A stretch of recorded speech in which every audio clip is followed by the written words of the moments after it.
नमस्कार दोस्तों, आज के इस वीडियो में हम जानेंगे महात्मा बुद्ध के जीवन के बारे में तथा उनके सुझाए गए उपदेशों के बारे में तथा त्रिपिटक के बारे में और उनके द्वारा दिए गए अष्टांगिक मार्ग के बारे में। तो चलिए अपने वीडियो को शुरू करते हैं। सबसे पहले हम जानते हैं बुद्ध का जीवन परिचय। तो महात्मा बुद्ध का जन्म 566 ईसा पूर्व में कपिलवस्तु, जो आज नेपाल में है, लुम्बिनी में हुआ था। उनका बचपन का नाम सिद्धार्थ था। वह सुशोधन और महामाया के पुत्र थे, जिसका संबंध शाक्य वंश से था।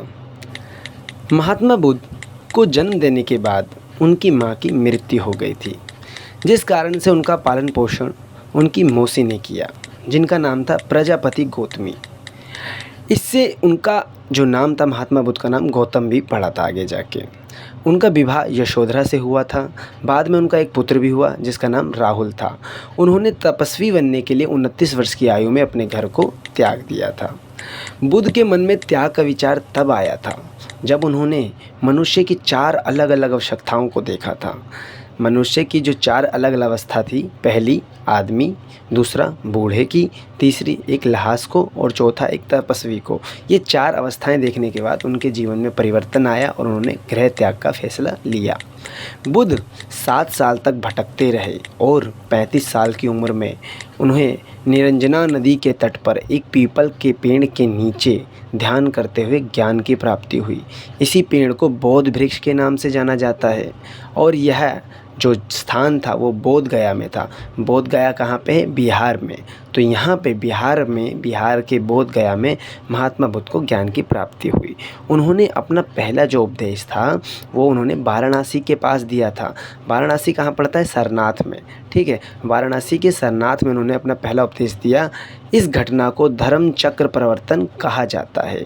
कुशीनगर उत्तर प्रदेश में 1 साल के बाद 483 ईसा पूर्व में उनकी मृत्यु हो गई और इस घटना को महापरिनिर्वाण कहा जाता है। अब बात करते हैं बौद्ध धर्म की शिक्षाएं की कि उनकी शिक्षाएं क्या थी। तो बौद्ध धर्म ने सबको बीच का रास्ता दिखाया, जिसमें कृपा और सख्त संयम जैसे कठोर कदमों को त्यागना शामिल है। इसके अलावा बात करें तो महात्मा बुद्ध का आत्मा और ईश्वर में विश्वास नहीं था। उन्होंने कर्म की प्रधानता पर जोर दिया। उन्होंने अहिंसा पर जोर दिया। वे वर्ण व्यवस्था के विरुद्ध थे, यानी वर्ण व्यवस्था को नहीं मानते थे। बुद्ध पाली, जो उनकी भाषा थी वो पाली थी। इसके अलावा बौद्ध धर्म भारत के बाहर भी कई देशों में तेज़ी से फैल गया। चीन ने पहली बार इसे पहली शताब्दी में इस देश को अपनाया था। अब हम बात करते हैं बौद्ध द्वारा दिए गए त्रिरत्न की कि उनके त्रिरत्न क्या थे। तो पहला त्रिरत्न था उनका बुद्ध, जिसमें सभी आध्यात्मिक क्षमता की बात की गई थी। धम्म, इसमें बुद्ध की शिक्षा यानी जो उन्होंने शिक्षा दी थी उनकी बात की गई थी।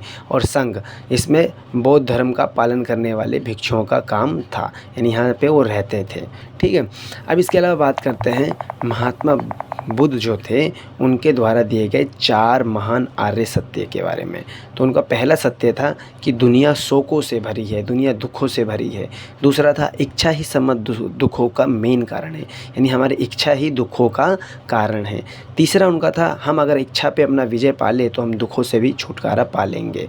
और उन्होंने चौथी बात बोली कि इच्छाओं पर विजय पाया जा सकता है। अब बात करते हैं उनके द्वारा दिए गए अष्टांगिक मार्ग की। उनका पहला मार्ग था सही समझ, दूसरा सही समाधान, तीसरा सही उच्चारण, फिर सही कार्यवाही, सही जीवन, सही प्रयास, सही सोच तथा सही आत्म केंद्र। तो दोस्तों, आज की ये वीडियो यहीं पे समाप्त होती है। वीडियो अगर पसंद आए तो वीडियो को लाइक करें, हमारे चैनल को सब्सक्राइब करना ना भूलें और अपने दोस्तों के साथ इसको शेयर जरूर करें। मिलते हैं नेक्स्ट वीडियो में।